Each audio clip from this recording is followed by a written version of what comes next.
আসসালামু আলাইকুম dear viewers, আশা করছি সবাই ভালো আছেন।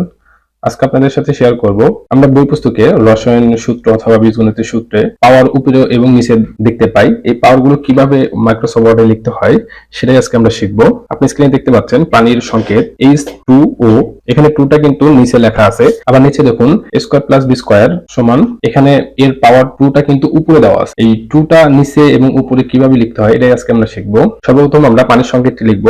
আমরা এখানে গ্যাপ দিয়ে H2O লিখলাম। এখানে দেখতে পাচ্ছেন 2টা কিন্তু H এর সমান সমান হচ্ছে। এখন আমরা এই 2টা পাওয়ার হিসেবে নিচে লিখবো। সেক্ষেত্রে এটা সিলেক্ট করে হোম থেকে আপনি এখানে দেখতে পাচ্ছেন X এর নিচে 2 দেওয়া আছে, এটার নাম সাবস্ক্রিপ্ট। এটা সিলেক্ট করলে এই 2টা নিচে চলে আসবে। দেখতে পাচ্ছেন এস এর পাওয়ারটা নিচে চলে আসলো। আবার যদি আমরা এখানে স্কয়ার প্লাস বি স্কয়ার লিখতে যাই, আমরা এ লিখবো 2 প্লাস বি স্কয়ার। এটা যদি লিখতে যাই, এখানে দেখতে পাচ্ছেন 2টা কিন্তু এর থেকে অনেকটা বড়। এখানে আমি 2টা সিলেক্ট করে বাম পাশে যে এক্স এর উপরে পাওয়ারটা দেওয়া আছে 2 লেখা আছে সেটা সিলেক্ট করব। দেখতে পাচ্ছেন সিলেক্ট করার সাথে সাথে এর পাওয়ারটা উপরে চলে যাবে। একইভাবে বির পাশে 2টা সিলেক্ট করে যদি আমরা ডান পাশে থাকা সুপারস্ক্রিপ্টটা সিলেক্ট করি, পাওয়ারটা কিন্তু উপরে চলে যাবে। আমরা খুব ইজি ভাবে বুঝতে পারলাম কোন রাসায়নিক বস্তুর সংকেত অথবা বীজগণিতের সূত্র কিভাবে লিখতে হয়। আশা করছি ভিডিওটা আপনাদের ভালো লাগবে এবং উপকার আসবে। ভিডিও যদি উপকার আসে অবশ্যই লাইক এবং কমেন্ট করে জানাবেন। আর আমার চ্যানেলটি যদি সাবস্ক্রাইব না করে থাকেন অবশ্যই সাবস্ক্রাইব করবেন। ধন্যবাদ।